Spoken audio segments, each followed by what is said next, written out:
Hello everybody, welcome to Falcon computer academy. मैं हूं केवल विजय और मैं आज आपको कोरोडा एक्सिस में लेक्चर 48 पढ़ाने वाला हूं। आज हम बात करेंगे 3D क्यूब बनाने के बारे में कि 3D क्यूब हम किस तरह से कोरोडा में डिज़ाइन कर सकते हैं। लेक्चर स्टार्ट करने से पहले आप हमारा चैनल सब्सक्राइब कर लें और बेल के आइकन पर क्लिक करें ताकि मेरी आने वाली जितनी भी वीडियोज़ हैं उनकी नोटिफिकेशन आप तक बआसानी पहुँच सके। सबसे पहले आप पेज के ऊपर टेक्स्ट बॉक्स से अपने यहाँ पे रेक्टेंगल पे क्लिक करना है और रेक्टेंगल पे क्लिक करने के बाद कंट्रोल प्रेस करते हुए आपने एक रेक्टेंगल क्रिएट करना है।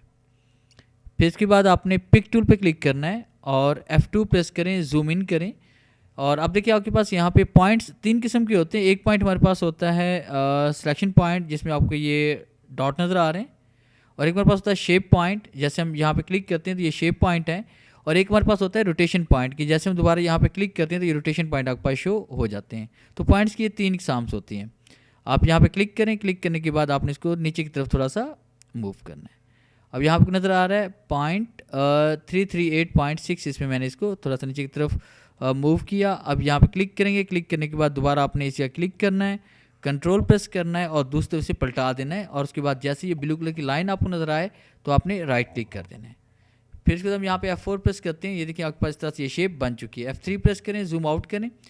फिर उसके बाद आपने फ्री हैंड टूल पे क्लिक करना है और इस पॉइंट पे देखिए कर्सर को हम जैसे यहाँ पे लेके आएंगे तो नोड यहाँ पे लिखा रहा है, इसका मतलब है यहाँ पे आप क्लिक करके लाइन के साथ जोड़ सकते हैं। यहाँ पे क्लिक करते हैं, क्लिक करने के बाद आपने अंदाजे से फिर यहाँ पे क्लिक करना है, फिर उसके बाद यहाँ पे क्लिक करते हैं, फिर उसके बाद आपने इस पॉइंट के साथ से जोड़ना है। फिर आप इस जगह क्लिक करें और इस पॉइंट को इसके साथ जोड़ें, फिर आप यहाँ पे क्लिक करें, इस पॉइंट को आपने इसके साथ जोड़ देना है। फिर इसके बाद यहाँ पे आपने पिक टूल पे क्लिक करना है, डबल क्लिक करते हैं और इस पॉइंट पे क्लिक करके इसको हमने एडजस्ट करना है कि किस तरह से इसको हम एडजस्ट कर सकते हैं।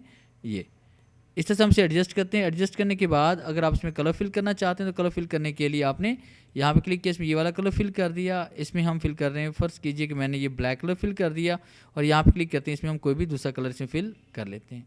कलर फिल करने के बाद आपने इन ऑब्जेक्ट्स को सिलेक्ट करना है और उसका साइज़ थोड़ा सा कम कर लेंगे। अगर आप इसके अंदर कुछ राइट करना चाहते हैं, जैसे कि आप अल्फ़ाबेटिक कोई राइट करना चाहते हैं, कोई नेम हो सकता है, तो उसके लिए हम यहाँ पे क्लिक करते हैं और टेक्स्ट टूल पे, और उसके बाद पेज पे क्लिक करेंगे और यहाँ पे टेक्स्ट टाइप करते हैं। जैसे मैंने यहाँ पे A टाइप किया, इंटर प्रेस किया, फिर उसके बाद B टाइप करते हैं, इंटर प्रेस करते हैं, फिर उसके बाद C टाइप करते हैं, इंटर प्रेस कर लेते हैं, और उसके बाद आपने यहाँ पे क्लिक करना है इसमें पिक टूल पे। फिर आप यहाँ पे क्लिक करें, फाउंड इसका चेंज करके कोई बोल्ड सा फाउंड यहाँ पे हम अप्लाई कर लेते हैं। जैसे मैंने इम्पैक्ट नाम का फाउंड यहाँ पे सेलेक्ट कर लिया, और उसके बाद सेलेक्ट करने के बाद आपने कंट्रोल K प्रेस करना है। कंट्रोल K प्रेस करने के बाद आप देखें यहाँ पे हम क्लिक करेंगे और इस पेज को, इस तहरीक को यहाँ पे लेके आते हैं।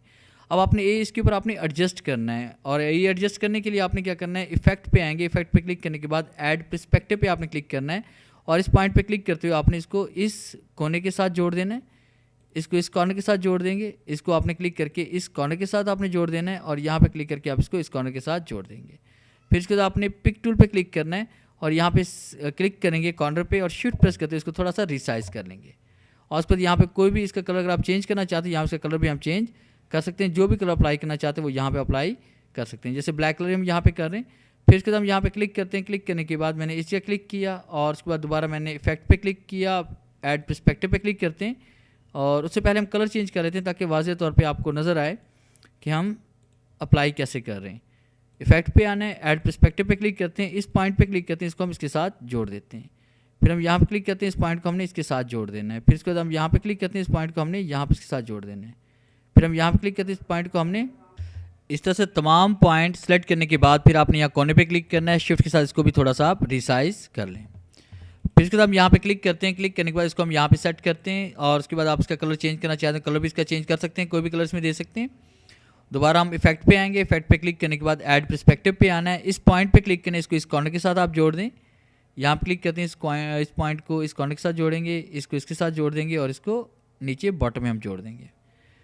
फिर इसके बाद आप यहाँ पे क्लिक करें, क्लिक करने के बाद यहाँ पे क्लिक करें और उस पर शिफ्ट प्रेस करते हैं, इसको थोड़ा सा रिसाइज कर लें। ये तो इस तरह से आपने एक शक्ल बना ली है। फिर तमाम ऑब्जेक्ट्स को आप सेलेक्ट करें, कीबोर्ड से कंट्रोल G प्रेस करें, ये आपका ग्रुप बन जाएगा। शिफ्ट F4 प्रेस करें ताकि मुकम्मल पेज आपको नजर आए, और कीबोर्ड से आप P का बटन प्रेस करेंगे तो ये सेंटर में आ जाएगा आपके पास।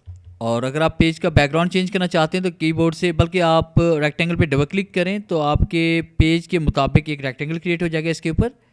फिर आपने कीबोर्ड से F11 प्रेस करना है, और उसके बाद यहाँ पे रिडायल पे क्लिक करते हैं, और उसके बाद यहाँ पे कोई भी कलर हम देना चाहते हैं, जैसे हम देना चाहते हैं यहाँ पे फर्स्ट कीजिए ब्लैक और उसके साथ हम दे रहे हैं यहाँ पे रेड और ओके क्लिक करते हैं, ये कलर स्कीम आपकी यहाँ पे अप्लाई हो जाएगी। हम यहाँ पे क्लिक करते हैं ऑब्जेक्ट को और कंट्रोल प्रेस करते हुए शिफ्ट प्रेस करते हुए इसको बड़ा कर लेंगे इस तरह से। और अगर आप इसमें कोई शेड बनाना चाहते हैं इसके नीचे, तो शेड बनाने के लिए हमने क्या करना है कि हम यहाँ पे क्लिक करेंगे दायरे पे और उसके बाद एक छोटा सा एक दायरा यहाँ पे क्रिएट कर लेंगे। दायरा क्रिएट करने के बाद आपने कलर्स में फिल करना है, फिर उसके बाद आपने बिट मैप पे क्लिक करना है, कन्वर्ट बिट मैप पे आएंगे और उसके बाद आपने ओके क्लिक करना है। ओके क्लिक करने के बाद आपने दोबारा बिट मैप पे क्लिक करना है, बिलर पे आएंगे, उसके बाद आपने गैजिन बिलर पे क्लिक करना है और उसके बाद यहाँ पे लॉक पे क्लिक करेंगे ताकि आप डायरेक्ट इसका प्रीव्यू देख सकें। अब आपकी मर्जी है कि आप इसे कितना डार्क और कितना लाइट रखना चाहते हैं। जैसे मैं यहाँ पे ये वाला शेडो अप्लाई करने वाला हूँ, इस तरह का शेडो अप्लाई करना चाहते हैं और ओके क्लिक करते हैं तो देखिए इसमें शेडो भी अप्लाई हो चुका है। तो ये था हमारा आज का लेक्चर जिसमें मैंने आपको पढ़ाया है कि हमने 3D क्यूब किस तरह से बनाना है, उसके अंदर टेक्स्ट किस तरह से एडजस्ट करते हैं और उसके अलावा इसका शेडो हम किस तरह से क्रिएट कर सकते हैं। अगर आपको हमारी ये वीडियो अच्छी लगी हो तो काइंडली से लाइक करें, शेयर करें और कमेंट्स ज़रूर दिया करें ताकि हम नेक्स्ट वीडियो इससे भी बेहतर बना सकें आपके लिए। वीडियोज़ देखने के लिए थैंक्स।